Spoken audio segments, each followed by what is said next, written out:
from the Big O and Duke show. Chad Dukes in D.C. Chad, how are you? Oh, Erik, show sounds great. Thanks, man. Feeling wonderful. Kevin, tremendous fan of yours. The fact that your motor allows you to be successful kind of outside the machine and impose your will on people is very, very impressive. So, I feel like Darth Vader right there. I'm imposing my will on motherfuckers. But thank you, sir. Yeah, I like being outside the machine. I've been in it, and I've been outside it, and both are great, and there's more money in the machine, but there's freedom outside the machine. Yeah, and you're kind of like Blade. You walk in both worlds, and you're tremendous. Nobody has ever said that. Nobody's ever said you're quite like Blade. I'm a huge fan of yours. I'm also a huge fan of Adam Carolla's, and I know that you guys had a pretty epic dust-up on his podcast, and you actually did something that nobody does, and you walked into the Lion's Den and went into his building, and you guys had it out pretty good. And I'm a big fan. And that honestly was out of like respect. Like I know, he's like Kevin screwed me over. He has his position, I have mine. But regardless of whether we saw eye to eye, this was a guy who like I looked up to. You know what I'm saying? And you want to talk about one of those self-starters, he's one of those guys as well. So while that was going on, you never want beef with anybody. But while it was going on, I was like, oh my God, what am I going to do? And then I was like, you know what? Just go talk to him. Like, you have your perspective, he has his, but you can sit there from either sides of town and say it on different shows, or you can just go to, he's never going to come to you, so go to his place.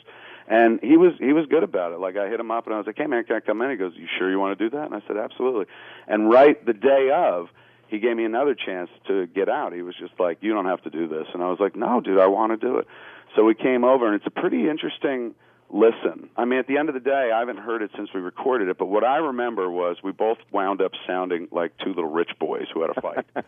You know what I'm saying? Like, in the moment, I'm justified. But when the show was done, I got in the car with Megan, and I was like, "What? How was it?"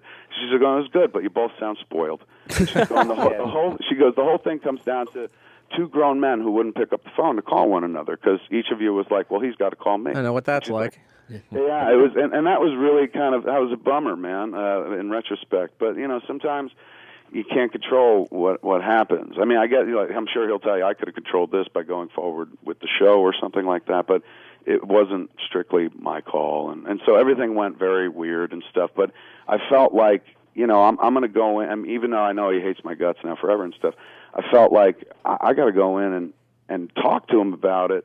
And not because like this would be great radio, but more because like I've always liked this guy. Like I like the cut of his jib, as they say.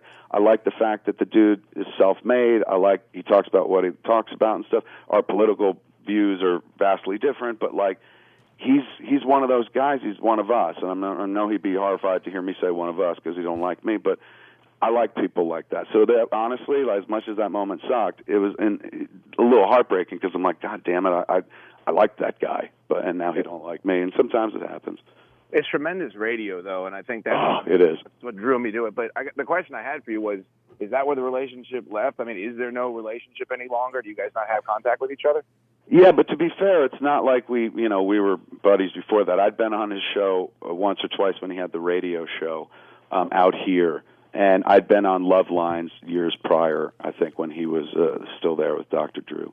But no, it's not like, there goes my bestie. Like, I saw the dude very irregularly or infrequently, and now even less so from time to time. But, he's that's honestly like something I'll always kind of regret, the fact that there's that falling out. And again, I know he would be like, well, we had it because of you, but regardless, I kind of bums me out.